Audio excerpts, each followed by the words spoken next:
To start a business or not to start one? That is the question. Kung gusto nyo malaman ang kasagutan, you got to watch this video.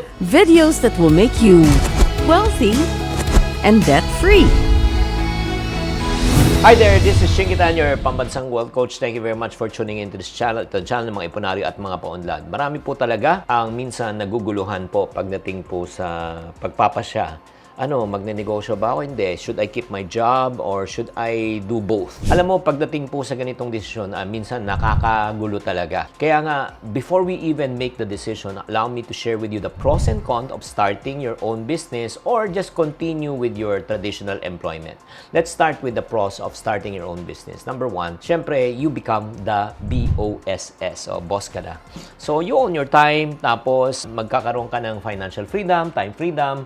Yan if syempre pag nag-work ang negosyo mo. Kung hindi, syempre wala pa rin yun. That's number one. Number two, you will be able to pursue your passion. Yung talagang, gusto mo talagang gawin.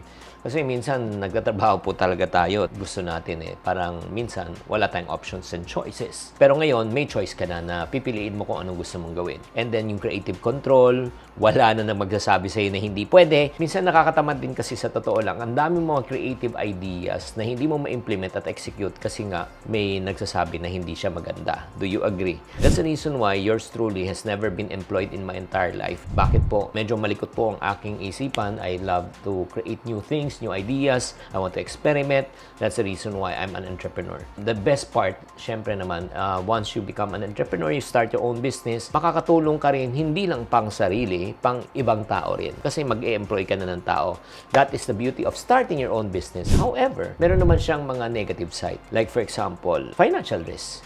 Kasi in any type of business, meron po siyang tinatawag na capitalization. Pag naglabas ka ng kapital, meron siyang risk. That's number one. Number two, walang kasiguraduhan. Bakit po? Hindi porket nagnegosyo ka, kikita ka. Marami pa ako nakitang negosyong nalugi kesa kumita. That's also another risk. And number three, yung time commitment mo. Maglalagay ka ng oras, specifically kung nag-uumpisa ka, tanungin mo sa lahat ng nag-uumpisa ng negosyante, sila lahat ang gumagawa. Sila ang purchaser, sila retail marketer, sila ang seller, sila minsan-minsan, siya rin ang nagde-deliver. So, talagang kakain talaga ng oras, lalo na kung ikaw ay nag-uumpisa. Siyempre, stable ang income mo, comfortable ka, predictable, di ba? May mga benefits ka sa company, health benefits, tapos may leave ka pa, 13th month, 14th month. Ang daming mga privileges na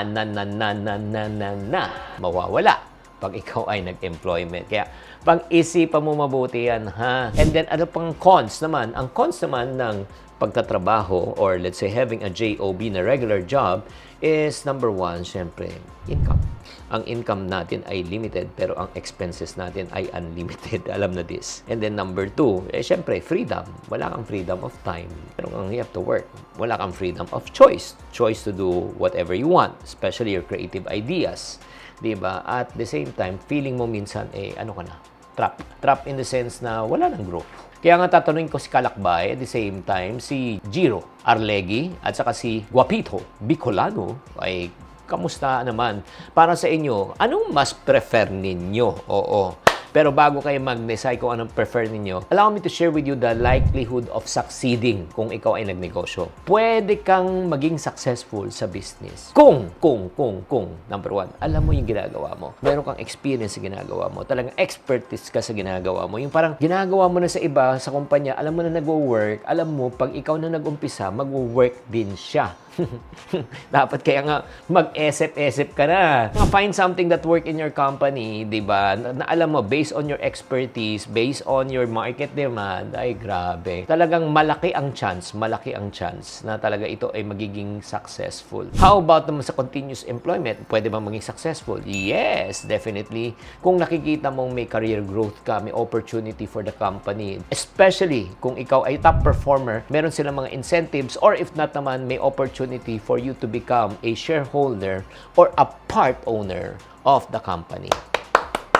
Kaya nga, kung titingnan po natin ang pros and cons ng dalawa, ultimately, sa totoo lang, maganda naman yung dalawa. Depende kung career person ka. Ito lang nga, FYI, let me clarify, not everyone is called to become a business person. That's the reality. Hindi lahat talaga kaya magpatakbo ng negosyo. May mga iba talaga career people, pang-corporate. Kaya nga, importante po talaga, tanungin nyo yung sarili nyo. Ikaw ba Gusto mo may system, predictable, comfortable, 'di ba? May process, ayaw mo na mamblema, pang trabaho ka. Pero kung ikaw naman, yun talagang hindi ka mapakali, gusto mo talaga mag-isip, gusto mo talaga magkaroon ka ng freedom, gusto mo ikaw maging boss, gusto mo ikaw yung masunod, pang negosyo ka. Kaya nga mga friendship, lalo na sa mga taong gusto magnegosyo, konting push na lang, konting push na lang.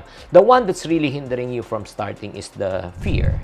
And the reason why you have fear, because the lack of knowledge, hindi mo alam talaga kung paano ka mag-umpisa.